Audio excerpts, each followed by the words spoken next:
कुछ सप्ताह पहले तक स्थितियां संभली हुई थी और फिर ये कोरोना की दूसरी वेव तूफान बनकर आ गई। जो पीड़ा आपने सही है, जो पीड़ा आप सह रहे हैं, उसका मुझे पूरा एहसास है।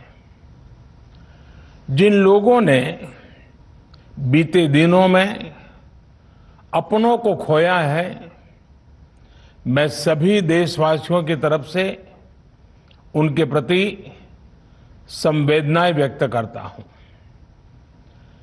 परिवार के एक सदस्य के रूप में मैं आपके दुख में शामिल हूं। चुनौती बड़ी है, लेकिन हमें मिलकर अपने संकल्प, अपने हौसले और तैयारी के साथ इसको पार करना है। साथियों, अपनी बात को विस्तार देने से पहले मैं देश के सभी डॉक्टरों, मेडिकल स्टाफ, पैरामेडिकल स्टाफ, हमारे सभी सफाई कर्मचारी भाई बहन, हमारे एम्बुलेंस के ड्राइवर्स, हमारे सुरक्षा बल, पुलिसकर्मी, सभी की सराहना करूंगा। आपने कोरोना की पहली वेव में भी अपना जीवन दांव पर लगाकर लोगों को बचाया था। आज आप फिर इस संकट में अपने परिवार, अपने सुख, अपनी चिंता छोड़कर दूसरों का जीवन बचाने में दिन रात जुटे हुए हैं। साथियों, हमारे शास्त्रों में कहा गया है, त्याज्यम न धैर्यम विदुरेऽपि काले, अर्थात कठिन से कठिन समय में भी हमें धैर्य नहीं खोना चाहिए। किसी भी परिस्थिति से निपटने के लिए हम सही निर्णय लें, सही दिशा में प्रयास करें, तभी हम विजय हासिल कर सकते हैं। इसी मंत्र को सामने रखकर आज देश दिन रात काम कर रहा है। बीते कुछ दिनों में जो फैसले लिए गए हैं, जो कदम उठाए गए हैं, वो स्थिति को तेजी से सुधारेंगे। इस बार कोरोना संकट में देश के अनेक हिस्से में ऑक्सीजन की डिमांड बहुत ज्यादा बढ़ी है। इस विषय पर तेजी से और पूरी संवेदनशीलता के साथ काम किया जा रहा है। केंद्र सरकार, राज्य सरकारें, प्राइवेट सेक्टर, सभी की पूरी कोशिश है कि हर जरूरतमंद को ऑक्सीजन मिले। ऑक्सीजन प्रोडक्शन और सप्लाई को बढ़ाने के लिए भी कई स्तरों पर उपाय किए जा रहे हैं। राज्यों में नए ऑक्सीजन प्लांट्स हो, 1 लाख नए सिलेंडर पहुंचाने हो, औद्योगिक इकाइयों में इस्तेमाल हो रही ऑक्सीजन का मेडिकल इस्तेमाल हो, ऑक्सीजन रेल हो, हर प्रयास किया जा रहा है। साथियों, इस बार जैसे ही कोरोना के केस बढ़े, देश के फार्मा सेक्टर ने दवाइयों का उत्पादन और बढ़ा दिया है। आज जनवरी फरवरी की तुलना में देश में कई गुना ज्यादा दवाइयों का प्रोडक्शन हो रहा है। इसे अभी और तेज किया जा रहा है। कल भी मेरी देश की फार्मा इंडस्ट्री के बड़े जो प्रमुख लोग हैं, उसके जो एक्सपर्ट लोग हैं, उनसे बहुत लंबी चर्चा हुई है। प्रोडक्शन बढ़ाने के लिए हर तरीके से दवाई कंपनियां की मदद ली जा रही है।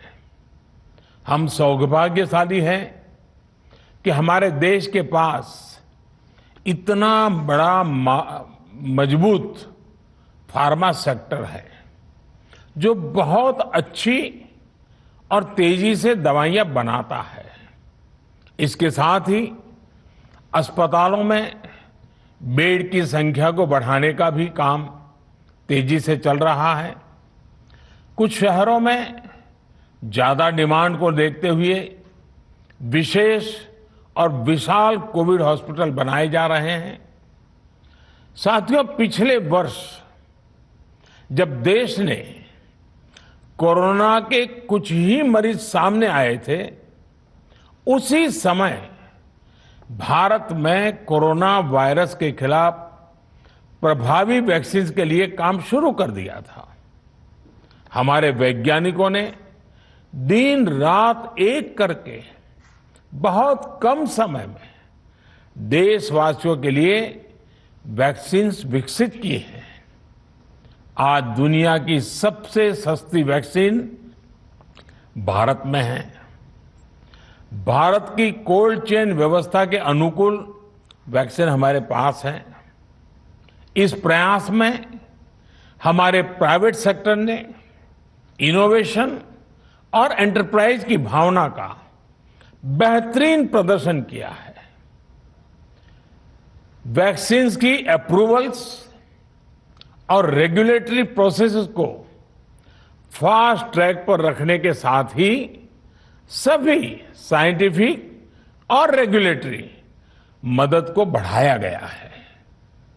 यह एक टीम एफर्ट है जिसके कारण हमारा Bharat 2 made in India vaccine के साथ दुनिया का सबसे बड़ा टीकाकरण अभियान शुरू कर पाया।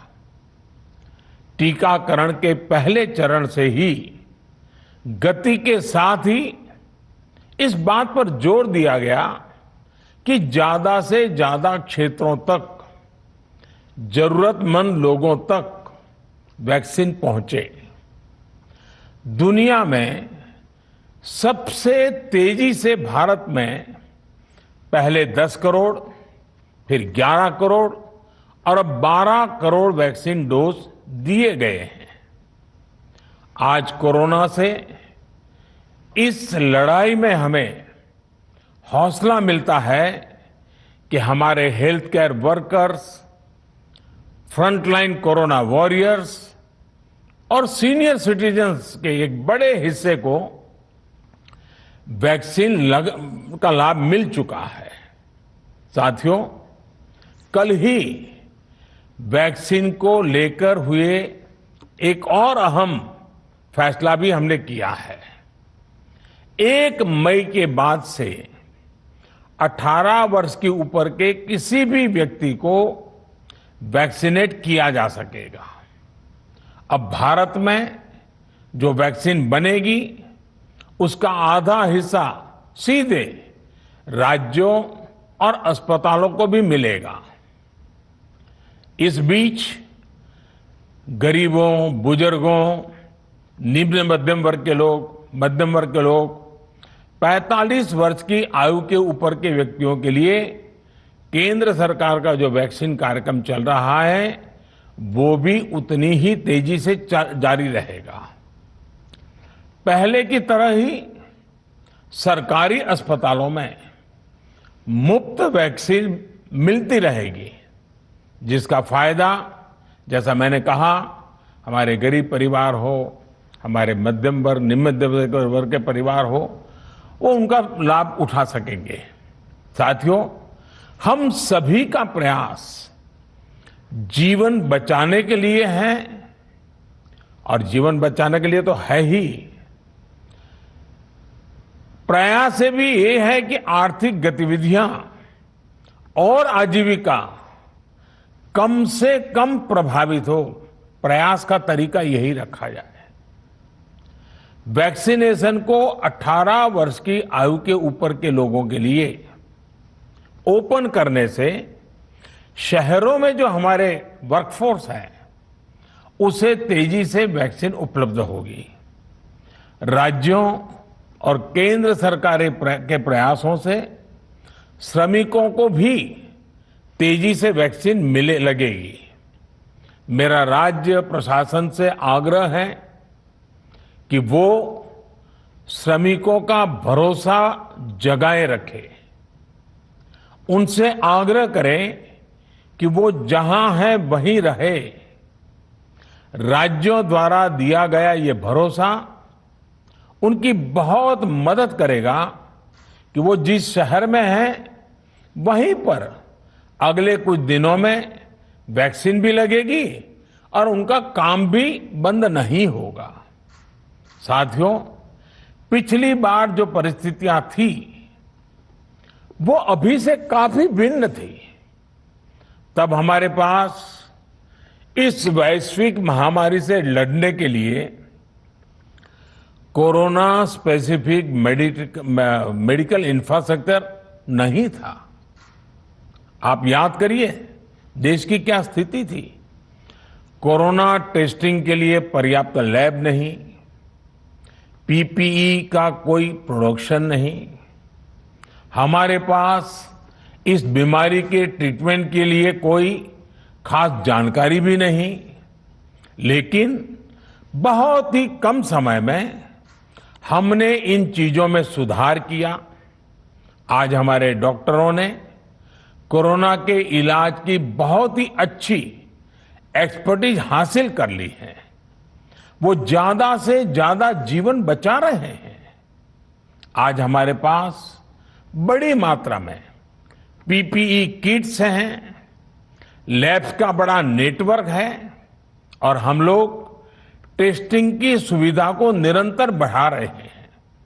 साथियों, देश ने कोरोना के खिलाफ अब तक बहुत मजबूती से और बहुत धैर्य से लड़ाई लड़ी है।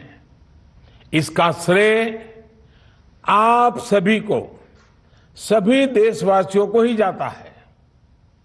अनुशासन और धैर्य के साथ कोरोना से लड़ते हुए आप देश को यहां तक लाए हैं।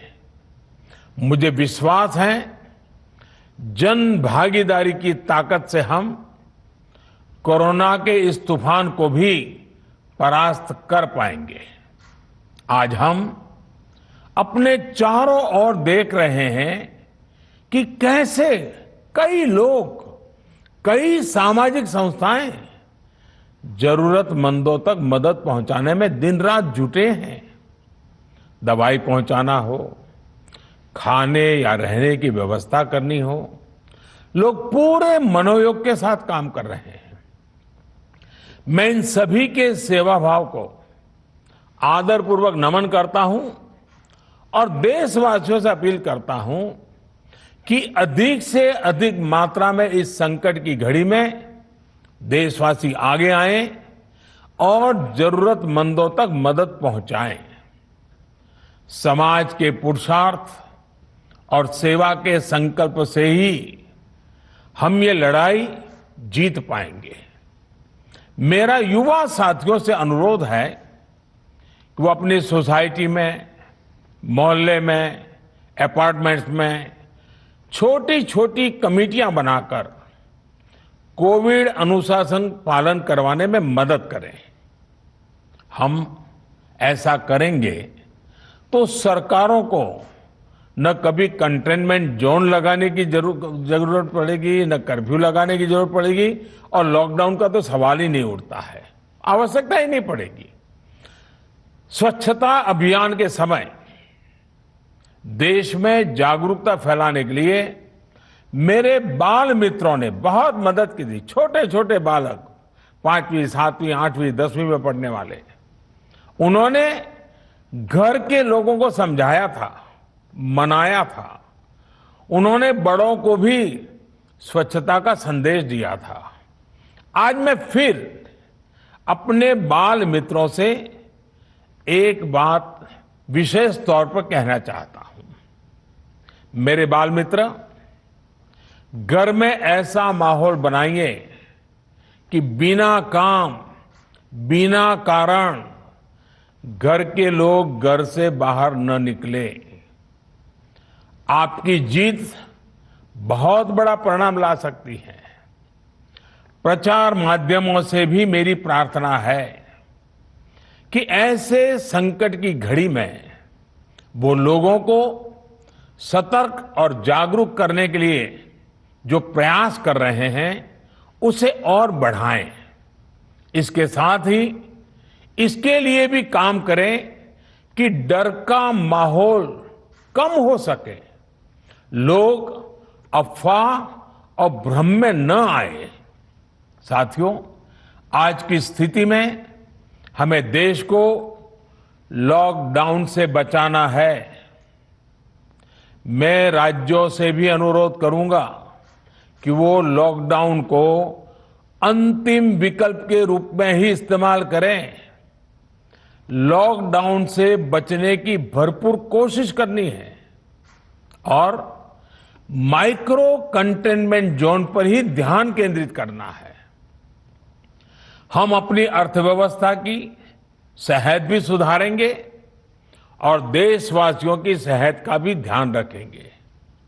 साथियों, आज नवरात्रि का आखिरी दिन है।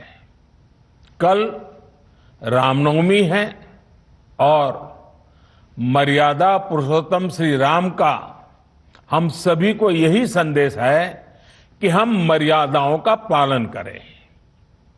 कोरोना के इस संकट काल में कोरोना के बचने के जो भी उपाय है, कृपया करके उनका पालन 100% करिए। दवाई भी, कड़ाई भी, इस मंत्र को कभी भी भूलना नहीं है।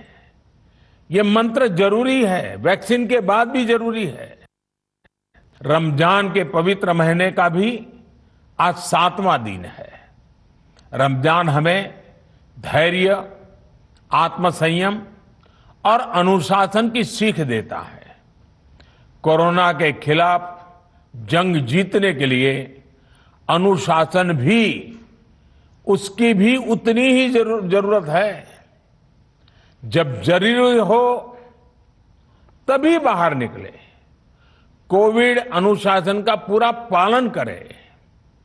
मेरा आप सभी से यही आग्रह है। मैं आपको फिर ये भरोसा देता हूं, आपके इस साहस, धैर्य और अनुशासन के साथ जुड़कर आज जो परिस्थितियां हैं उन्हें बदलने में देश कोई कोर कसर नहीं छोड़ेगा। आप सभी स्वस्थ रहें, आपका परिवार स्वस्थ रहें, इसी कामना के साथ मैं अपनी बात समाप्त करता हूं। आपका बहुत बहुत धन्यवाद।